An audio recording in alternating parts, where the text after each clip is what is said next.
Why did the laughter stop so suddenly? She hadn't said a word yet. The Navy SEAL training facility at Norfolk had seen every kind of personality walk through its gates: cocky recruits, stone-faced veterans, and the occasional foreign liaison officer who tried too hard to look unshakable. But that morning the air shifted when she appeared. A woman in a black jacket, boots perfectly broken in, and bright red lipstick that glowed against the gray light of dawn. She carried nothing but a single range bag and a folded piece of paper. Nothing else. No rank patch, no visible ID, no entourage. For a place where every movement was measured and disciplined, she looked like the wrong color in a monochrome painting. The SEALs in line didn't mean to mock at first. It started as curiosity, the kind that hides nervous laughter. But the first comment came from somewhere in the back. "Instagram influencer lost," one voice whispered, and the ripple spread like surf against steel. She didn't react, just adjusted her cap, eyes down, expression unreadable. The lipstick didn't even smudge under the glare of the early Virginia sun. 700 hours. The Chesapeake Bay wind carried salt, gun oil, and a low hum of activity. Men in tan uniforms checked optics, adjusted triggers, and prepared for the day's qualification test, the 1,000-yard precision shoot. It was the most unforgiving standard in their field, where a heartbeat could ruin perfection. No one noticed her approach until she reached the line. Chief Petty Officer J. Harrison was first to address her, a veteran whose voice carried the authority of someone who'd earned every scar he wore. "You lost, miss," he said, half amused, half protective of his domain. "Range parking's back at the main gate." The woman stopped 10 feet short of the group. "Sally Nash," she said quietly, pulling out the folded paper. "Civilian contractor. Range time booked for 7:30.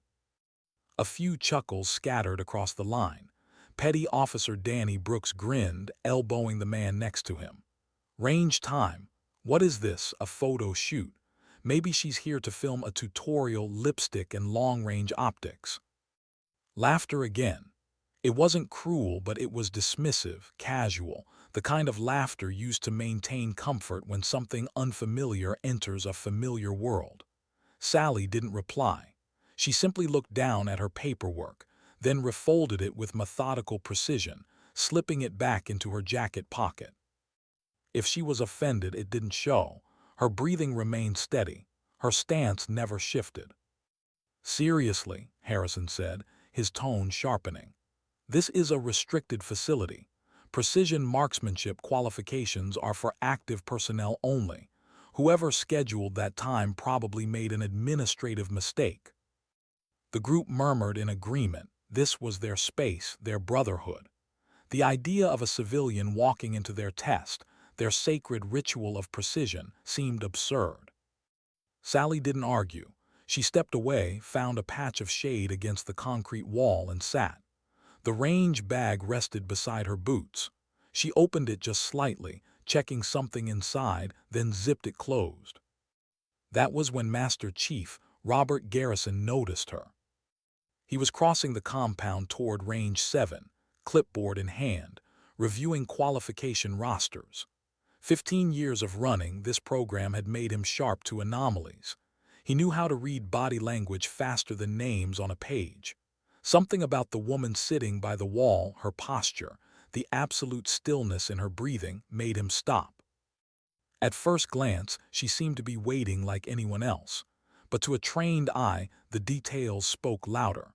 The angle of her shoulders, the subtle way her gaze tracked the wind flags along the range, the quiet patience that wasn't passive at all, it was deliberate, practiced. Then he saw it. As she shifted, the collar of her jacket fell just enough to reveal a small patch. Not bright, not obvious, a dark insignia, embroidered with crossed rifles under a fine crosshair. Around the edge, tiny silver letters read, "Elite Marksman, Precision Division." Garrison froze. He'd seen that patch before 3 times in his entire career, and each time it had come attached to a name that wasn't supposed to exist on paper. Operators who lived in the blank spaces between missions. ghosts who took impossible shots so others could live to tell the story. His gaze flicked from her patch to the group of laughing seals, then back. A cold realization crept over him. They didn't know who they were laughing at. The morning continued like a slow-moving film reel, wind flags rippling, the metallic clack of bolts being cycled, someone adjusting their scope. Every sound felt heavier now, as if the air itself had grown denser. Sally didn't move, she waited. Her discipline was unsettling. Even Garrison, a man who had spent 3 decades evaluating soldiers under stress, could sense something unspoken about her. That kind of composure doesn't come from confidence alone. It comes from experience, from knowing what silence can buy when the world underestimates you. The SEALs, oblivious, carried on with their routines. Brooks leaned on his rifle case, talking about trigger weight and ammunition grain. Harrison double-checked his zero chart, still occasionally glancing at her, irritation simmering beneath his professionalism. To them, she was a distraction. To Garrison, she was a question that needed answering. As the sun rose higher, the air thickened with humidity.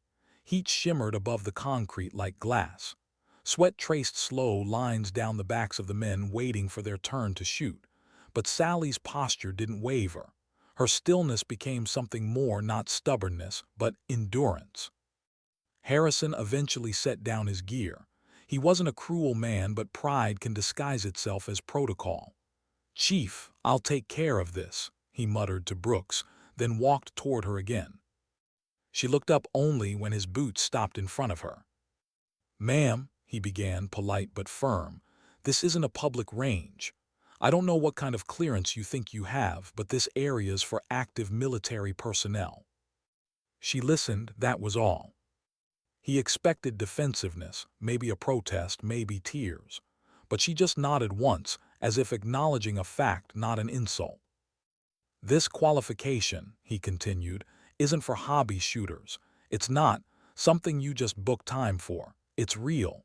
It's where we separate those who can shoot from those who can survive." Silence. Brooks joined him, voice lighter but with the same undertone. "We've seen this before, ma'am. People who think they can match the SEALs because they've hit targets at their local range. But what we do here, it's different. It's life and death." Sally's lips curved slightly, not a smile, just acknowledgement. "I understand your concerns." That was all she said. Harrison's patience cracked. "Do you understand that we're asking you to leave?" She stood, picked up her bag, walked 20 feet down the wall, sat again in another patch of shade. No defiance, no retreat. Just patience. The men stared. The situation had slipped out of the comfortable zone of rules and into something undefined. "Is she serious?" Brooks muttered. She just moved and sat again. "Let her sit," Harrison snapped, frustrated with himself for even caring. "She'll realize soon enough she's wasting her time." But she wasn't wasting time. She was measuring it. And as the minutes passed, her mind wasn't on them. It was 6 months away, in a small apartment in Arlington, Virginia, where the morning light had fallen on a letter and a memory. That day she'd stood in her kitchen, coffee going cold beside an unopened envelope. The return addressed Red Defense Intelligence Agency. Inside was the offer she'd waited 15 years for, a stable job, benefits, a future that didn't involve living in the shadows. But before she could even reach for it, her phone had rung. "Sally Nash," a soft voice asked. "My name is Angela Morrison. I think you knew my husband, Captain David Morrison, Echo Company, 75th Rangers." Sally had known him, but she couldn't say how. Angela's tone trembled but stayed controlled, the way people sound when they're holding back too many memories. "He used to talk about someone who watched over his unit," she said. "He never said a name, but he called you the guardian angel. Said when things went wrong in Syria, someone up there made sure they came home." Sally said nothing. There were missions that never existed, and names that could never be spoken. "He's gone now," Angela whispered. "Cancer, 3 months ago, but before he died he made me promise to find you. He said you'd understand what he wanted to say." Sally remembered gripping the counter to steady herself, the world narrowing to the sound of that voice. "He said to tell you, the guardian angel's work mattered, that he got to be a father because of you, that he never forgot the woman who never missed." Silence. Angela had hung up before Sally could reply. The phone felt heavy in her hand, heavier than any rifle she'd ever carried. Later that night she opened a wooden box she hadn't touched in years. Inside was a single photograph, 4 operators beside a helicopter in an unnamed desert. 2 of them were dead now. The third had vanished on assignment. And then there was her, anonymous, invisible. Under the photo, a small metal coin glinted faintly, crossed rifles beneath a crosshair. Around it, 12 stars, 1 for each life she'd taken to save others. The patch on her jacket had come from that world, the one people didn't talk about. Now, 6 months later, she was back at a firing line to honor a promise, to prove that what they did still mattered, that the unseen work still had value. She opened her eyes and returned to the present. The Virginia heat shimmered around her. Harrison and his men were laughing again, trying to cover their uncertainty. From a distance, Master Chief Garrison watched them, eyes narrow, jaw set. He'd been in the Navy 32 years. He'd seen arrogance, brilliance, and tragedy, but this morning was different. He could feel it in the air. Something was about to shift. He stepped out of the shade and walked toward them, boots echoing against the concrete. The laughter quieted. "Chief Harrison," Garrison said evenly, "what's the issue here?" Harrison straightened, trying to sound official. "Master Chief, we've got a civilian claiming range time. I've asked her to leave, but she's refusing." Garrison turned to Sally. "May I see your authorization, ma'am?" She stood fluidly, handed him the folded paper. The motion was simple, but in that moment her collar shifted again, and the patch caught the light. Garrison saw the lettering clearly this time. Precision Division, Tier 1 classification. His stomach tightened. He'd seen that clearance only once, on a posthumous award for a man who died in an operation that officially never occurred. He opened the paper, read the names, the signatures, then looked up slowly. "Chief," he said, voice low but razor-sharp, "this isn't a civilian contractor." The seals went still. "This authorization is higher than mine." Silence. Garrison turned toward Sally, his expression shifting from skepticism to respect. "Ma'am, you're cleared for the 1,000-yard qualification. Range 7 is open." And just like that, the balance in the air changed. The laughter, the assumptions, the easy confidence, all dissolved in the humid heat, replaced by something heavier: awareness. As Sally stepped toward the range, the red of her lipstick caught the light once more, steady, unapologetic, a color that no longer seemed out of place. The patch on her collar wasn't decoration. It was history written in shadows. And before the day was over, every man on that range would learn what those 2 words meant: elite marksman. Why was she so calm when everyone else could barely breathe? That question haunted Chief Harrison long after the first shock had passed. The heat was climbing, pushing the air into that sticky Virginia weight where even steel seemed to sweat. He and his men stood there, rifles slung, trying to process what Master Chief Garrison had just said, that the woman they'd been mocking for her lipstick had clearance levels higher than any of them. It didn't make sense. None of it did. Civilians didn't carry paperwork like that. Civilians didn't stand still in front of Navy SEALs like statues made of focus and patience. And civilians sure as hell didn't wear classified insignia on their collars. But Sally Nash was no civilian. Now she waited at the edge of Range 7, quiet, unbothered by the humidity or the curious glances that followed her. Her silence wasn't passive. It was measured, deliberate, the kind of silence that came from people who had already faced louder storms than this. Garrison stood with his hands behind his back, his eyes moving between her and the row of operators he'd trained for years. They were some of the best shooters in the Navy, each carrying the kind of confidence earned only through sweat, risk, and survival. Yet, as they watched Sally set her range bag on the concrete, something subtle changed in their posture, a tension, a realization that they'd underestimated the wrong person. "Gentlemen," Garrison said evenly, "I suggest you pay attention. You might learn something today." The comment landed with quiet weight. Harrison felt it sink into his gut. He'd been in the teams long enough to recognize the tone of a man who'd seen a legend in the making. Sally knelt beside her bag, unzipping it with precise, efficient movements. Every motion had purpose, no wasted effort, no hesitation. She checked her rifle, a weapon that didn't belong to any military inventory. It was something else, custom-built, matte steel with hand-fit components and a scope that gleamed faintly in the sunlight. Brooks leaned closer to whisper, his voice barely audible. "That's not issue gear. That's bespoke. Civilian-grade optics match barrel, probably tuned by hand." Harrison didn't answer, he just watched. There was a strange quiet around her, a gravity that pulled everyone's focus without effort. The lipstick that had once seemed out of place now looked like part of her armor, a declaration that she didn't need to erase her identity to belong in this world. Garrison moved closer, his expression unreadable. "Miss Nash," he said quietly, "I assume you know the qualification standard." "Yes, Master Chief," she replied. 10 shots, 1,000 yards, dinner plate grouping."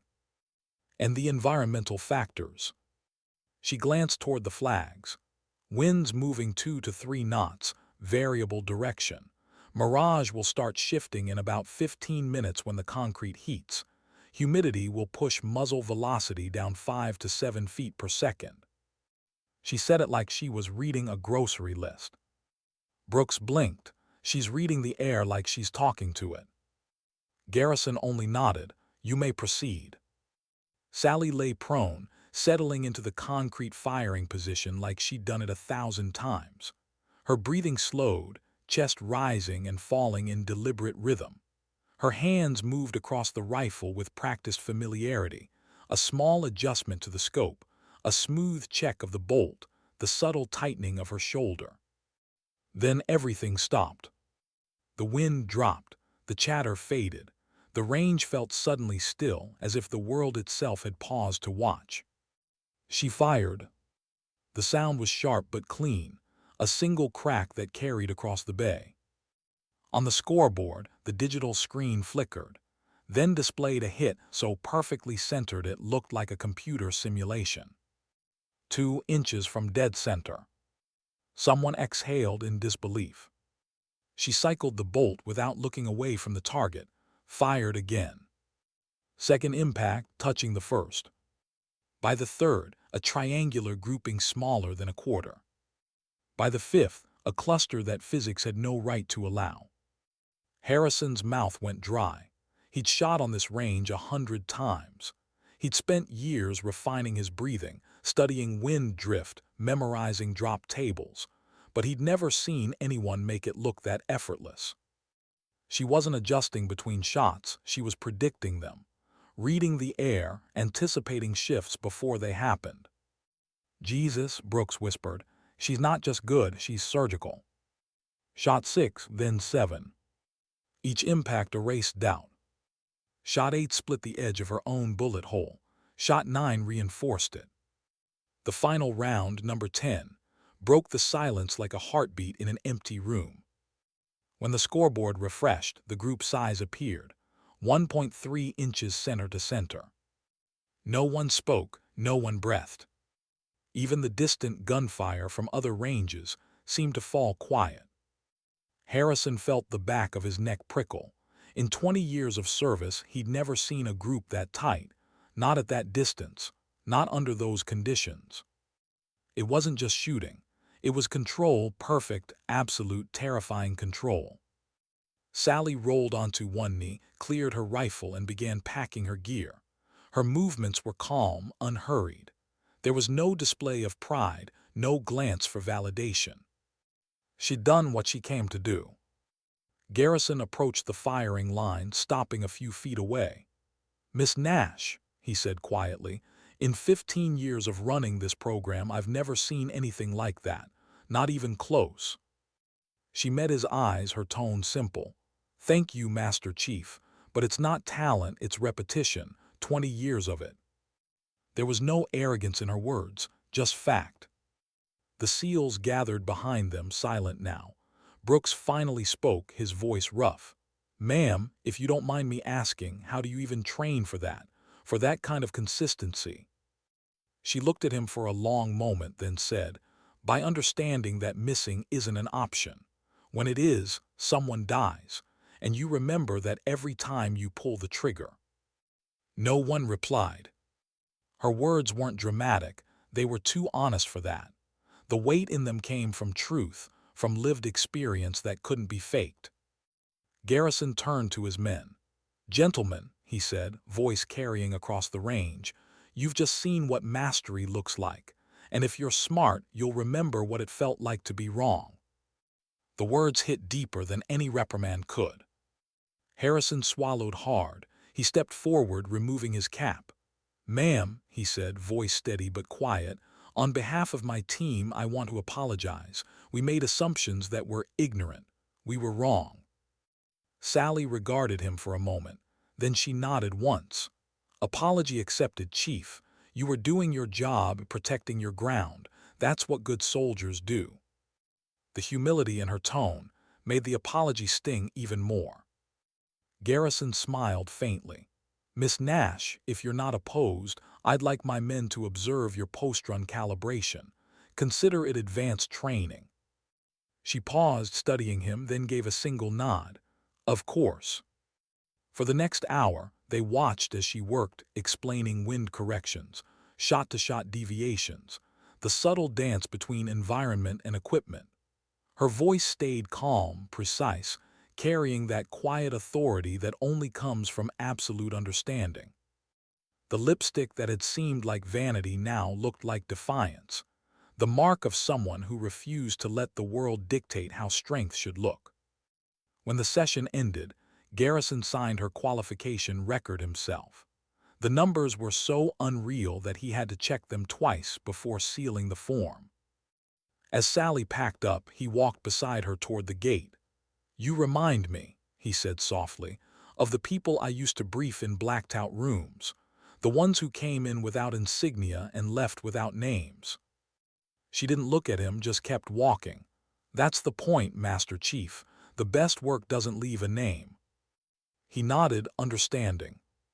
She reached the parking lot, the late afternoon light washing her in gold. The red lipstick still flawless, unbroken through heat and hours. Garrison stopped. "Miss Nash," he called after her. "One question, why now, after all these years?" She turned slightly, her silhouette framed by the sunlight. "A promise," she said simply, "to a man who died believing people like me still mattered." Then she left. Garrison stood there for a long time, the sound of her boots fading into the hum of the bass. Behind him, the SEALs had gone quiet, each man replaying the morning in his head, the laughter, the arrogance, the lesson they'd never forget. The story would spread before sunset, about the woman with the crimson lipstick who walked onto a Navy range, outshot everyone there, and left without saying a word more than necessary. But for those who'd been there, the men who'd seen it, the moral would stay deeper, quieter. That respect isn't loud. It doesn't demand to be noticed. It earned its place with precision and silence. And somewhere beyond the gates of Norfolk, driving toward the horizon, Sally Nash whispered to herself, not out of pride but out of peace. Sometimes dignity doesn't speak. It simply acts. Why did she come back? That's what Master Chief Robert Garrison kept asking himself the next morning, as he stared at the empty line of Range 7. The memory of her shots still lingered in his mind, those impossible impacts at 1,000 yards that had turned disbelief into reverence. He'd stayed late the night before, signing her qualification report, cross-checking every figure, recalculating every measurement. Each time, the result had been the same, impossible yet undeniable. Now the range was quiet. The mist rolling in from the Chesapeake carried the smell of salt and gun oil, and the soft hum of the ventilation systems mixed with the rhythm of distant helicopters. Norfolk was awake again, but nothing felt the same. He rubbed his jaw, remembering her expression, calm, contained, almost detached. Not the pride of a champion, but the peace of someone who'd already fought harder battles and didn't need applause. He knew that look. He'd seen it on the faces of people who had carried secrets for too long. And he couldn't shake the feeling that her story wasn't over. By 800, the SEALs began to arrive for the day's drills. Harrison, Brooks, and Carter moved through their setup routines with a quietness that hadn't existed the day before. Gone were the jokes and easy laughter. The memory of their arrogance clung to the air like a lesson carved into concrete. Brooks glanced at the empty firing line. "You think she'll come back?" Harrison didn't answer at first. He adjusted the sling on his rifle, eyes fixed on the horizon. "No, people like her don't come back. They do what they came for and vanish." He wanted to believe that, but a small part of him, the part that had seen her precision, her poise, wondered if maybe she had one more lesson left to give. Master Chief Garrison emerged from the range office, clipboard in hand. His movements were steady, deliberate. He was a man who'd learned that most truths didn't arrive with noise. They came quietly, disguised as details. "Morning, Chief," Harrison said, trying to sound normal. Garrison nodded. "Morning, gentlemen. Before we start, I want to address yesterday." The men straightened. "You all learned something," Garrison continued. "Something that doesn't come from manuals or drills. You learned that assumptions kill faster than bullets, and you learned that respect isn't based on appearances." No one spoke. He looked at them for a long moment before adding, "Miss Nash reminded me of that too. She didn't come here to embarrass anyone. She came to honor something, someone." Brooks frowned. "What do you mean?" Garrison didn't answer. Instead, he turned toward the distant gate, where a figure was walking up the path, steady, confident, carrying that same worn range bag over her shoulder. Every man on the range froze. The crimson lipstick gleamed faintly in the early sun. Sally Nash had returned. She stopped a few paces from the group. "Master Chief," she said calmly, "I left a calibration report in the observation booth yesterday. Thought you want the data for your archive." Garrison smiled faintly. "You didn't have to come back for that, Miss Nash. I would have had someone send it." "I wanted to," she said simply. "Besides, I wasn't finished." The quiet rippled through the air again, heavy and expectant. "Finished?" Harrison asked cautiously. Sally set her bag down.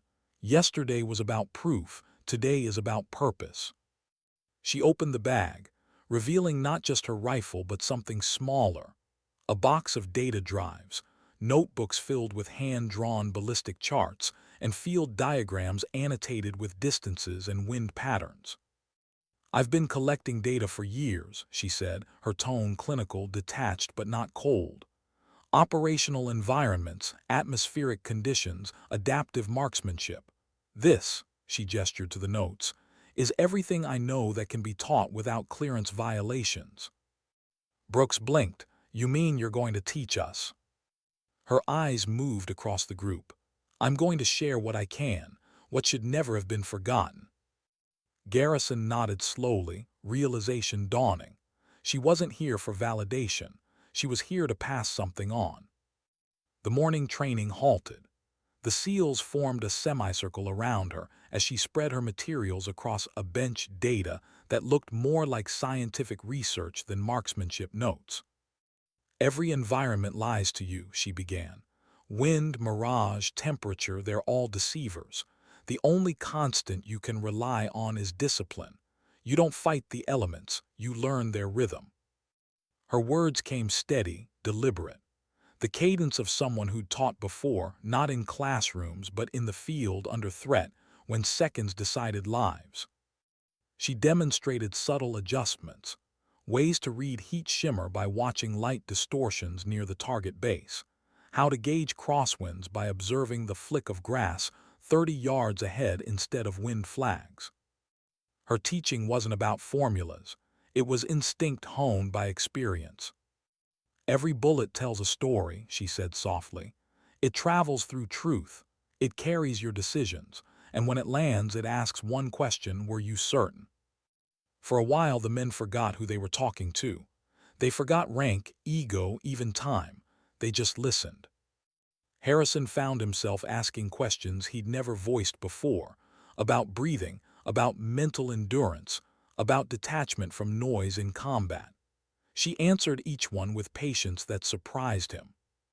At one point, Brooks hesitated before asking, "Miss Nash, how do you stay so calm when everything around you is chaos?"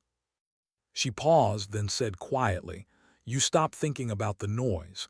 You think about the people behind you, the ones who trust you to see what they can't." The words landed deeper than any lecture could. By midday, the heat was suffocating again, but no one complained. She transformed Range 7 into a classroom of silence and discipline. When the last question was asked and the last note taken, she stood, brushing dust off her jacket. "That's all I can share," she said. "The rest belongs where it started, in the dark." Garrison stepped forward. "Miss Nash," he said softly, "why give this to us? You could have walked away with your record untouched. You owe us nothing." She hesitated, and for the first time since arriving, there was something vulnerable in her voice. "Because someone once told me the work we did wouldn't matter if we didn't pass it on. Because too many people forget that quiet excellence still saves lives." She looked toward the range, where heat shimmered above the targets. "I can't be in the field anymore, but maybe someone else will carry it forward." Garrison nodded, his throat tight. "We'll honor that, I promise." She smiled faintly. "Good, then my promise is kept." As she turned to leave, Harrison called out, "Miss Nash." She stopped. "Yesterday," he said, "you showed us what perfection looks like. Today, you showed us what humility looks like. I don't know which lesson hit harder." Sally's smile deepened, small, tired, but genuine. "The first one fades, the second one stays." And then she was gone again. Hours later, long after the heat began to fade, the SEALs remained on the range, reviewing her notes in silence. Garrison watched from the distance, knowing this would become part of their culture, the story of the woman who walked in wearing lipstick and left behind a legacy written in precision and grace. That night, as he sat alone in his office, he looked at the qualification report again.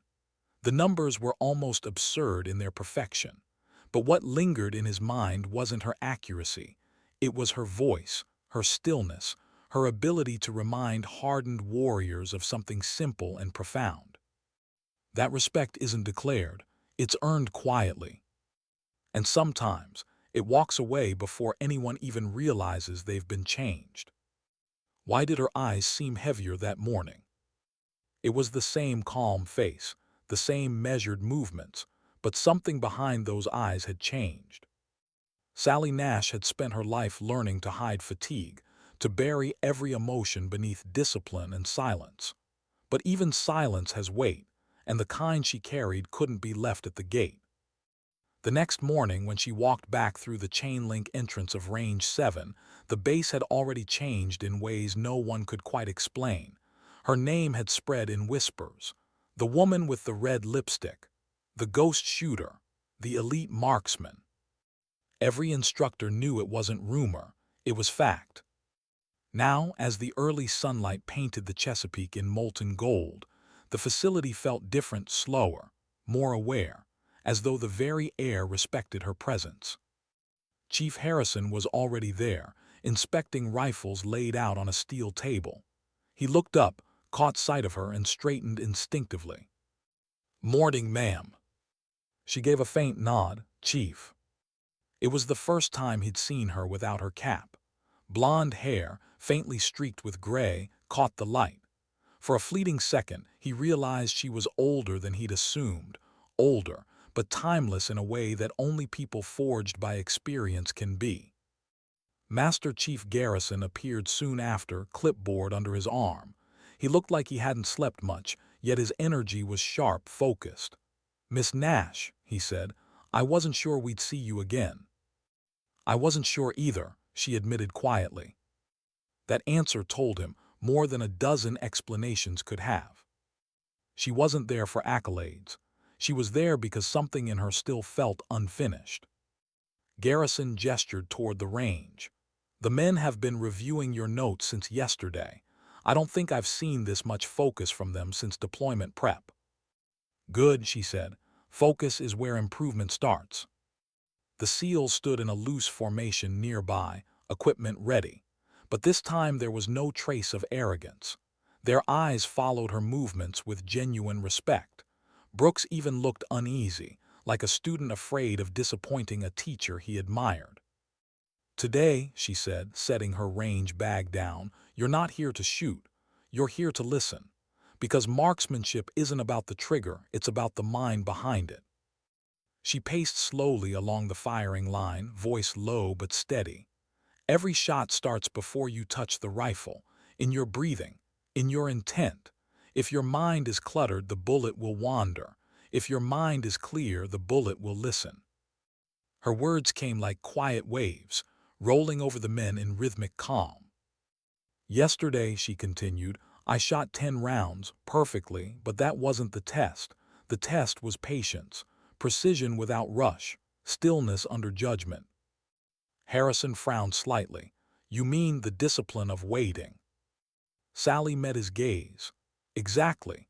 Every mission I ever had depended on waiting. Hours in the same position, heartbeat slowed until you could feel dust settling on your skin, waiting for one moment that mattered." The men listened. Even Brooks, normally restless, stood completely still. "Do you know what waiting teaches you?" she asked softly. No one answered. "It teaches you humility, because no matter how skilled you are, the wind doesn't care, the terrain doesn't care. You learn to stop fighting the world and start working with it." Her words hit like quiet thunder, simple truths wrapped in experience. As she spoke, Garrison watched her carefully. There was something personal behind her tone today, something deeper than instruction, a shadow that hadn't been there before. He stepped closer, voice gentle. "You're not just talking about shooting, are you?" She stopped packing. For a moment her composure flickered. "No," she said. "I'm talking about life after you've missed." The air shifted. Even the sound of wind flags flapping seemed to fade. Harrison's brows furrowed. "Missed." She exhaled slowly. "People think a sniper's nightmare is missing a target. It's not. It's hitting one, and realizing the cost of that hit stays with you." No one moved. "When you pull the trigger," she continued quietly, "you don't just fire a bullet. You change something forever. Sometimes it saves lives. Sometimes it just takes one." Her eyes went distant, and every time you ask yourself if you were certain. The silence that followed was almost reverent. Garrison felt the ache in her words, the burden carried by those who operate in silence, the kind of service that doesn't make medals, only memories that never fade. She knelt, unzipping her bag. This time she didn't pull out her rifle. Instead, she removed a small, weathered notebook. The edges were frayed, the pages yellowed with time. "This," she said, holding it up, "is something I wrote years ago. Notes from missions, thoughts during Overwatch. I stopped adding to it when I left the field, but I want you to hear one." She flipped through, stopped at a page marked by a fold, and began to read. "It's dawn. I can see them moving below. They don't know I'm here. I adjust for wind. I know this shot will save them, but I still feel it. That moment when intent turns to action. I hope they never have to know what that feels like." Her voice wavered slightly on the last sentence. Then she closed the book. No one dared to speak. Finally, Harrison said quietly, "Was that your last mission?" She shook her head. No, it was my last one before I started asking questions I couldn't answer. Garrison looked at her with quiet empathy. And now? Sally glanced at the distant targets glimmering in the heat. Now I know the answer isn't in the question. It's in the intent. You can do your job perfectly and still wonder if you did the right thing. That's the truth no one writes down. Her honesty left the group motionless. Then, after a long moment, she smiled faintly. Don't worry, gentlemen. I'm not here to weigh you down with ghosts. I'm here to make sure you don't create your own. A ripple of understanding moved through the line. Garrison nodded slowly. Miss Nash, he said, would you be willing to stay on for a few days? Help instruct the advanced group. What you're giving them is more valuable than any manual I've ever read. She hesitated. The offer hung in the air. I don't wear rank anymore, Master Chief, she said softly. Then wear purpose, he replied. Her expression softened, the first real emotion since she'd arrived. Purpose, she repeated almost to herself. That I can do. That afternoon, Range 7 turned into something different. Not a test site, not a competition ground, but a place of learning. Sally guided the men through precision breathing, through optical adjustments, through the art of reading invisible currents of air like language. And for every technique she taught, she shared one quiet truth. That discipline is not about control, it's about trust. Trust in your training, your judgment, and your restraint. The sun began to dip, casting the bay in copper light. Garrison watched her silhouette framed against the glow, steady, unmoving, yet somehow at peace. He realized then that the red lipstick wasn't a symbol of rebellion. It was armor, a reminder that she didn't have to erase herself to be formidable. As the session ended, she gathered her gear, thanked the men, and turned to leave. Harrison stopped her.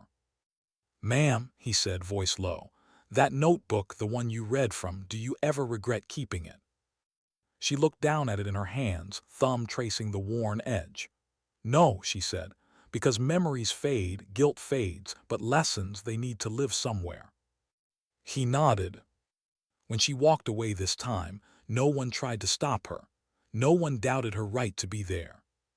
They just stood in silence, watching the woman who had taught them more about strength in 2 days than years of deployments ever had. That night, Garrison sat in his office again, staring at her qualification record. He'd seen her skill, her discipline, her calm, but it was her humanity that left the deepest mark. He finally understood. Sally Nash wasn't just an operator. She was a mirror reflecting the parts of themselves they'd forgotten to value. And somewhere beyond the wire, in the quiet of her small apartment, she opened her notebook one last time. She wrote only 5 words before closing it again. Still certain, still waiting, still me. Then she set it down beside her worn challenge coin and stared out at the fading horizon, where duty and peace finally met in silence. What made her return a 3rd time? No one knew. Not even Master Chief Robert Garrison, who had spent most of his life reading people like open books. But Sally Nash was a page you could only ever half turn, every line precise, every silence deliberate. The 3rd morning arrived gray and windless, the bay flat as steel.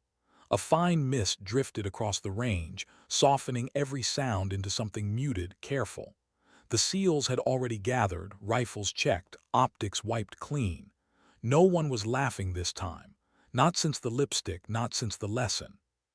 When Sally stepped onto the concrete, their attention snapped toward her, not in challenge anymore, but in quiet expectation.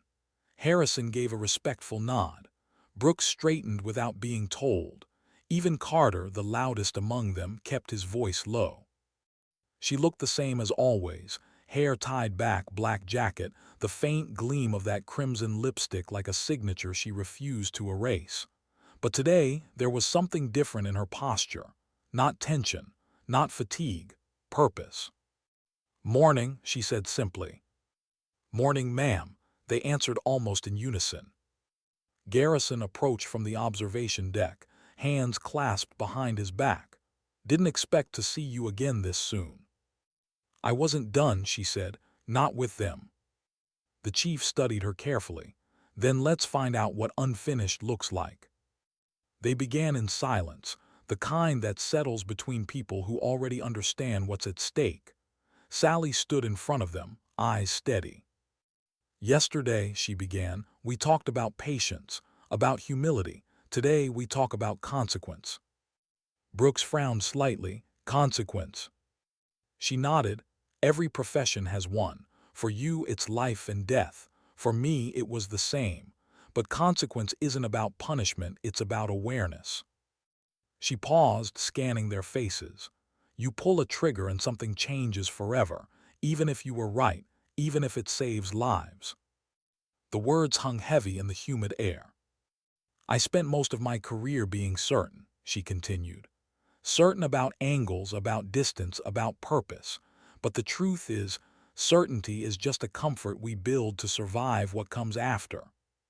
She picked up a small white chalk and began sketching on the range's concrete barrier, a wind chart, then a faint outline of a target grid. Her movements were methodical, hands sure. "Wind shifts, pressure rises, you adjust, you breathe, you fire. It's always the same sequence," she said softly. "Until one day you start asking if all those perfect hits actually made the world quieter, or if they just changed who you became." The SEALs listened in silence. Harrison's throat tightened. He'd spent half his career perfecting that same sequence, but he'd never asked himself what it did to his soul. Sally stepped back from the drawing. "Precision isn't about ego," she said. "It's about control of your weapon, your heartbeat, your fear. But the hardest thing to control is the noise inside you after the shot." She looked toward the 1,000-yard target line, the heat shimmer just beginning to rise. "And that noise never really fades. You just learn to aim through it." Garrison felt it then, the way her tone had shifted. She wasn't lecturing anymore, she was confessing. "Miss Nash," he said quietly, "did you ever find peace with it?" Her eyes softened, a faint shadow crossing them. "Peace," she repeated. "It's like a horizon, you walk toward it but it keeps moving." She reached into her pocket, pulling out a single brass casing.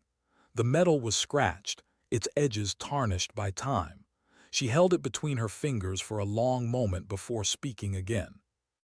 "This casing came from my last operational shot," she said. "I kept it to remind myself that even perfection carries weight, that every mission, every round leaves something behind." She handed it to Harrison. He hesitated before taking it. The small piece of brass felt heavier than it should have, as if it carried more than metal could hold. "What happened that day?" he asked carefully. Sally stared past them, her gaze distant. "A target extraction in northern Syria," she said softly. "My overwatch kept the team alive, but in the crossfire, a young man stepped into the scope. Not the enemy, not the mission, just there. No one moved. I made the call I had to make," she continued. "And for years I told myself I'd done the right thing, but right and necessary aren't always the same." Her voice stayed calm, but something in it cracked barely.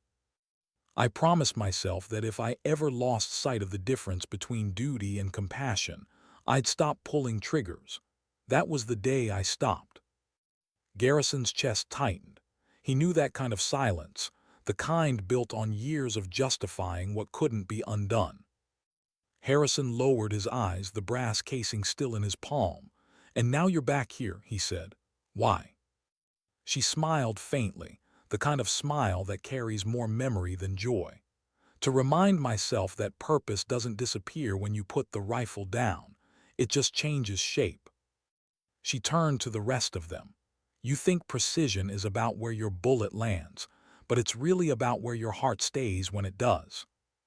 Her words lingered. For a moment, no one was at a military range anymore. They were in a place between reflection and confession, between the echoes of who they were and who they still wanted to be.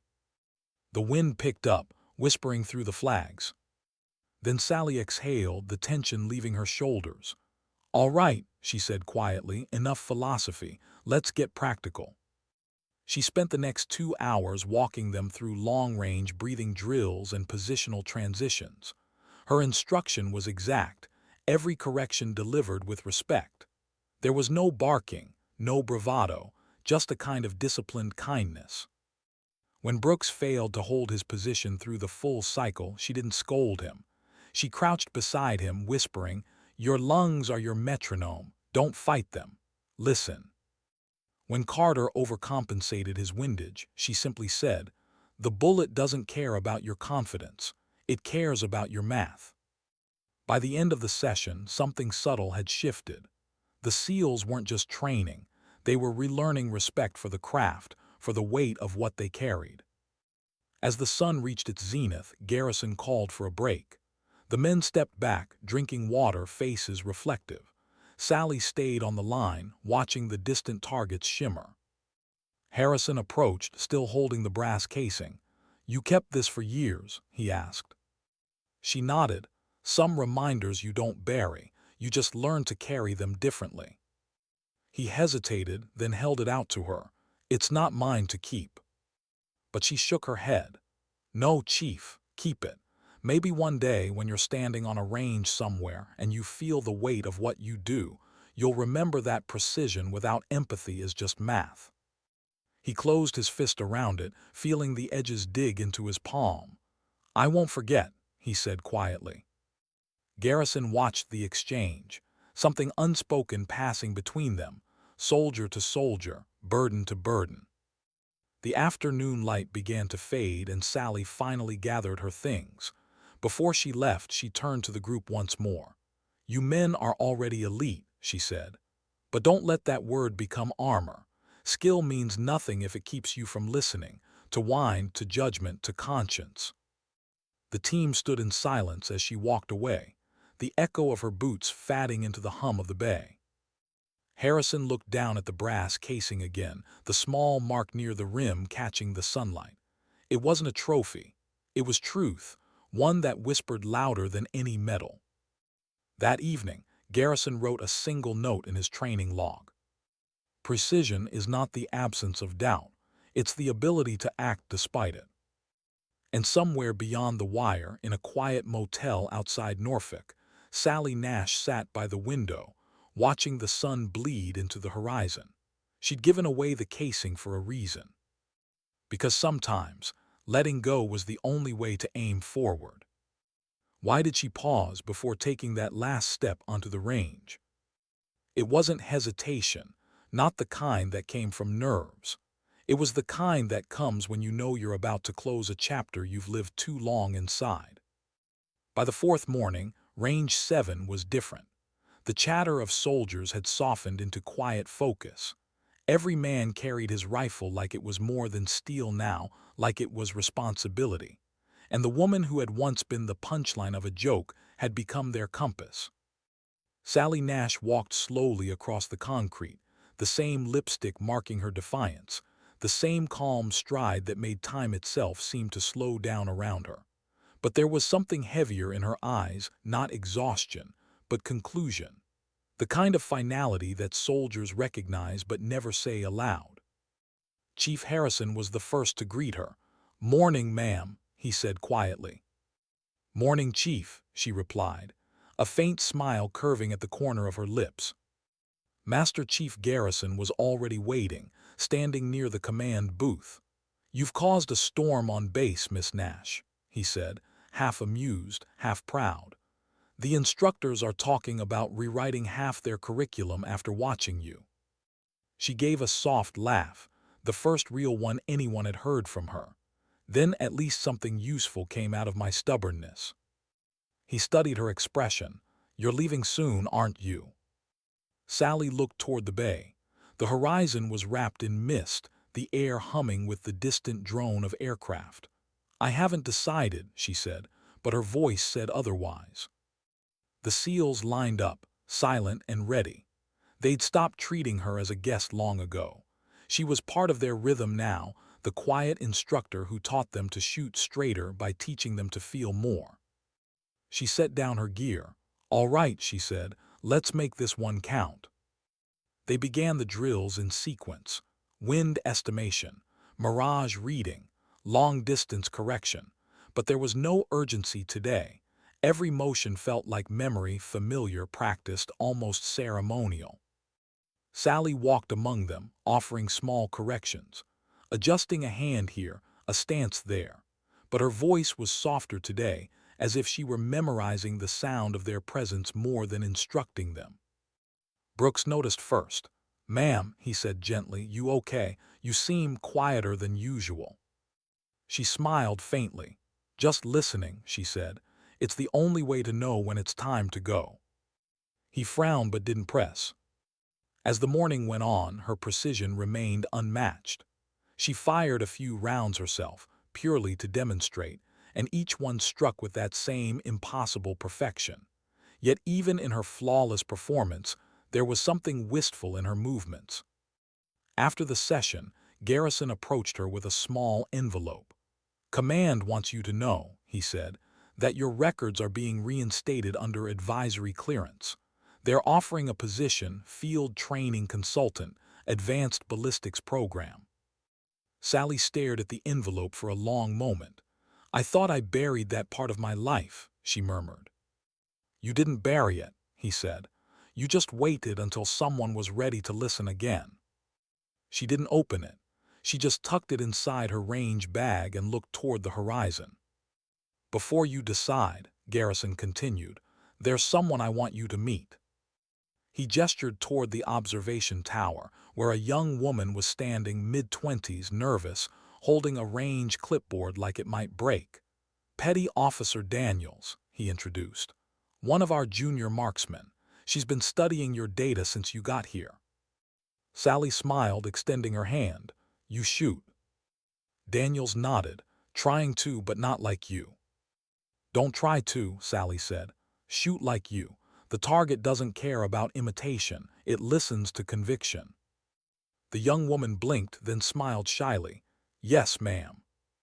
Sally noticed something, the same spark she once had when she was that age. The same hunger to be taken seriously in a world that questioned her before she even started. "You remind me of someone," she said quietly.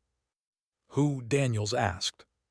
Sally looked out at the long stretch of range. "A girl who used to think precision was about control. Turns out it was about purpose." The wind picked up again, carrying the smell of cordite and sea. Later that afternoon, the SEALs ran their final evaluation under her watch. Each man fired at 1,000 yards, hitting tighter groupings than any previous record. But when Harrison took his turn, he didn't look at the scoreboard. He looked at Sally. His grouping was perfect, 10 rounds dead center, but the smile that spread across his face wasn't pride, it was gratitude. She returned the smile softly. "You're not aiming anymore," she said. "You're understanding." When the session ended, Garrison dismissed the men, leaving only her and Harrison standing at the line. "You know," he said quietly, "yesterday I took that casing you gave me and set it on my nightstand. I kept looking at it, thinking about what you said about empathy." She turned to him, and "I realized," he said, "that maybe empathy is the hardest part of being a soldier. It's what keeps us human when everything else tries to turn us into machines."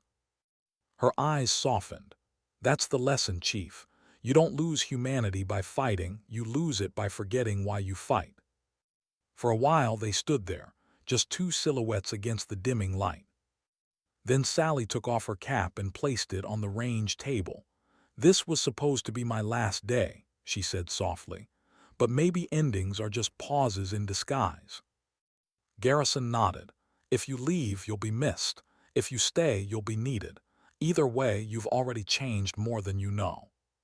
She smiled faintly. "Maybe that's enough." The sun began to sink, spilling gold over the range.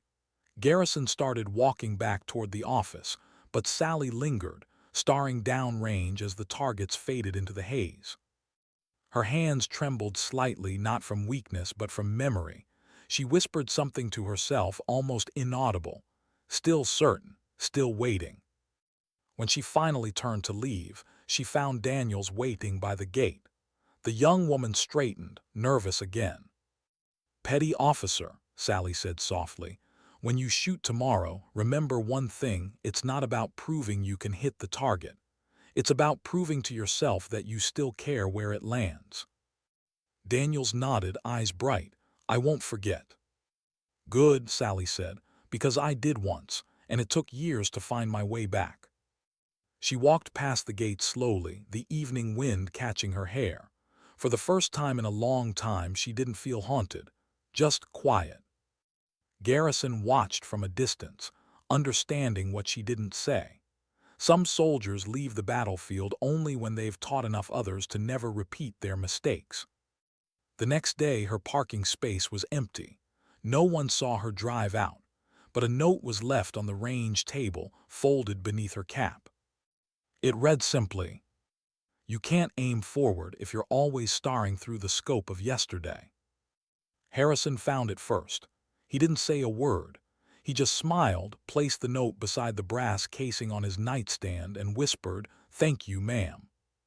And far from the noise of the base, on a quiet road lined with fading light, Sally Nash drove toward whatever horizon waited next, lipstick flawless, heart unburdened, hands steady once more.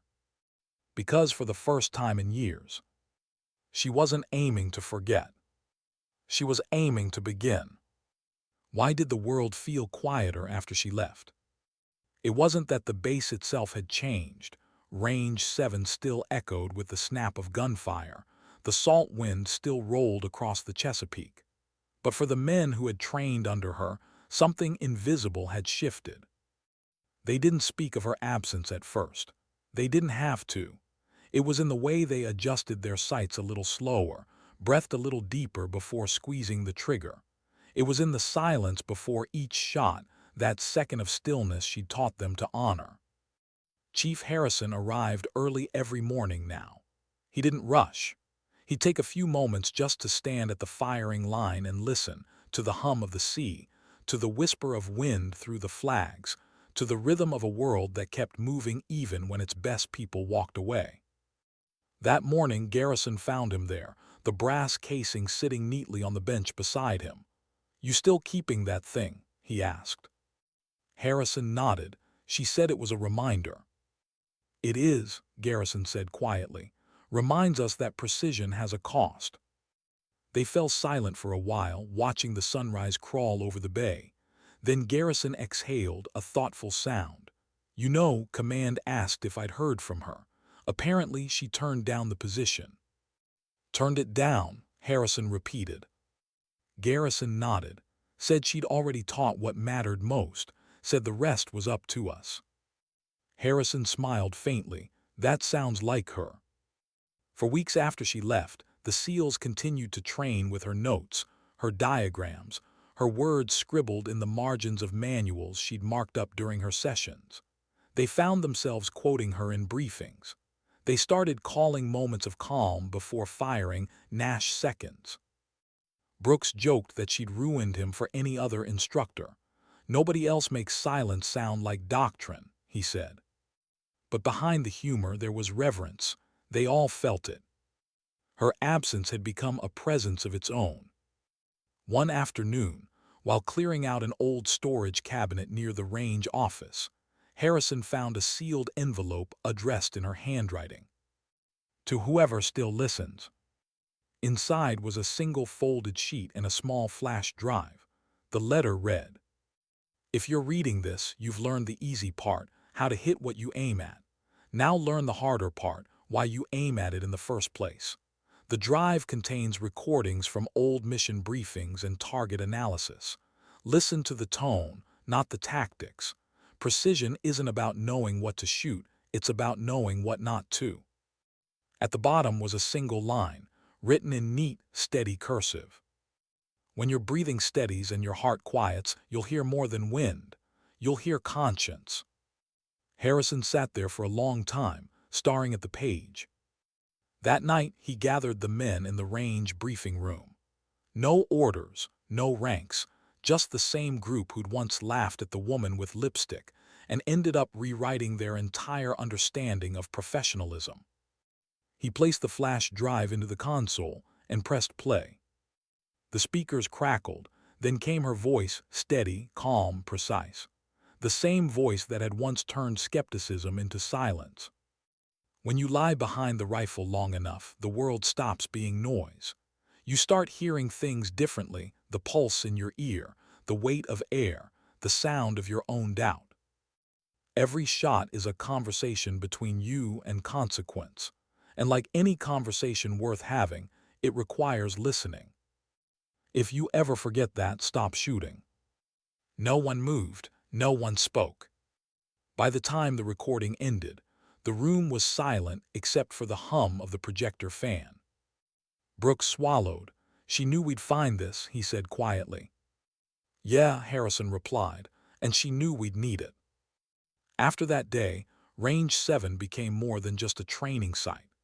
Garrison and his team redesigned part of the facility into what they called the Nash Wing, a quiet corner lined with photos of the unit, ballistics data, and a single quote engraved on the wall.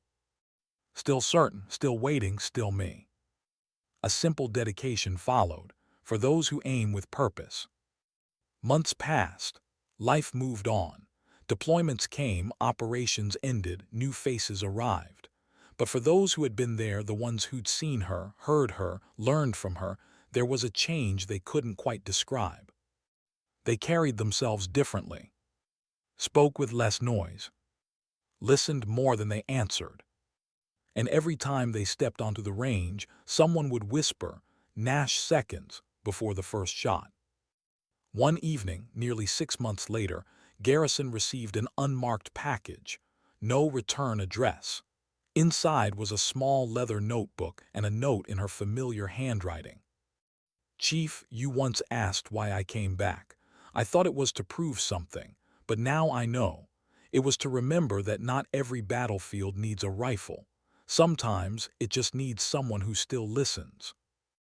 At the bottom, one final line. "Take care of the ones who stay quiet." He closed the notebook slowly, emotion tightening his chest. Then he looked toward the empty range outside the window, where the flags fluttered in the wind and the last light of dusk kissed the targets. For the first time in years, he felt something he couldn't name, not loss, not pride, something softer. "Peace," he whispered into the stillness. "We'll keep listening, ma'am." And somewhere far away, perhaps in a quiet cabin beyond the coast, or maybe on a hill where the air was clean and still, Sally Nash looked out through a rifle scope she no longer needed, smiled faintly, and whispered back, "Good." The horizon burned gold. The silence answered, "Why did the letter arrive on a rainy day?" No one knew who had delivered it, no postmark, no sender, just a name typed neatly on the front, to Chief Robert Garrison. He found it sitting on his desk that morning, damp around the edges, the ink slightly smudged from the weather. He stared at it for a long time before opening it, already sensing who it was from. Inside was a single sheet of paper. No seal, no header, just a short note in her unmistakably clean handwriting. "If you're reading this, I'm where the wind doesn't lie. Don't come looking. Just keep teaching them how to listen." Below that, a small pressed flower was taped to the corner, wild lavender, brittle but still carrying faint color. He didn't know why that simple thing made his throat tighten. Maybe because, in her own way, she was saying goodbye. By the time the rain cleared, Range 7 felt emptier than ever. But the kind of empty that comes after something sacred, not something lost. Harrison arrived early as always. He set up his rifle, calibrated his scope, and before firing took his quiet Nash second. One breath in, one out, silence. The bullet hit center. He smiled faintly. "Still listening, ma'am," he whispered. Across the base, her influence lingered everywhere, small reminders woven into daily ritual. Daniels, the young petty officer Sally had mentored, now ran the precision shooting program. She carried herself with that same calm presence, the same quiet defiance. Her lipstick was crimson now, too, the same shade that had once been mocked, now worn as respect. During her first official briefing, Daniel stood before a new class of recruits, all wide-eyed and restless. She placed a notebook on the table, Sally's old one, and said, "Before you learn to shoot, you're going to learn why. Because marksmanship without understanding is just noise, and noise doesn't win wars, clarity does." The room went still. None of them knew whose words she was quoting, but they listened anyway. Back in his office, Garrison kept the leather notebook Sally had sent him locked in a drawer, not out of secrecy but out of reverence. Sometimes, on quiet evenings, he'd take it out and read through her notes again, the ones about breathing, patience, and consequence. But one entry, near the end, always stopped him. "You can't unhear silence once you've learned to trust it." He'd read that line over and over, each time hearing her voice behind it, calm, steady, sure. Harrison visited the Nash wing that afternoon, the training room now turned memorial and classroom all in one. The brass casing she'd given him sat in a glass case beneath her engraved quote. Trainees passed by without laughter, without distraction. Some paused to read the inscription. Others just stood in silence for a few seconds before walking on. Those few seconds, that stillness, had become her legacy. Later that evening, as the sun began to fall behind the water, Garrison and Harrison stood side by side at the range again. They didn't speak for a long time. The horizon bled orange and gold, and the sea air carried that faint metallic scent of spent rounds and rain. "You ever wonder where she went?" Harrison asked quietly. "All the time," Garrison said. "You think she's still shooting?" He smiled. "No, I think she's finally just watching." The younger man nodded. "It's strange, isn't it? How someone can walk into your life for a few days and change the way you see everything."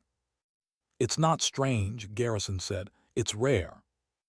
The two men stood there in silence as the light faded. Somewhere far beyond the base, maybe on a quiet ridge overlooking a valley, maybe in a remote cabin surrounded by pine and mist, Sally Nash sat at an old wooden table, cleaning a rifle that hadn't fired in years. Her movements were slow, deliberate, not out of necessity but out of ritual. Outside, the wind was steady, the kind she used to read like language.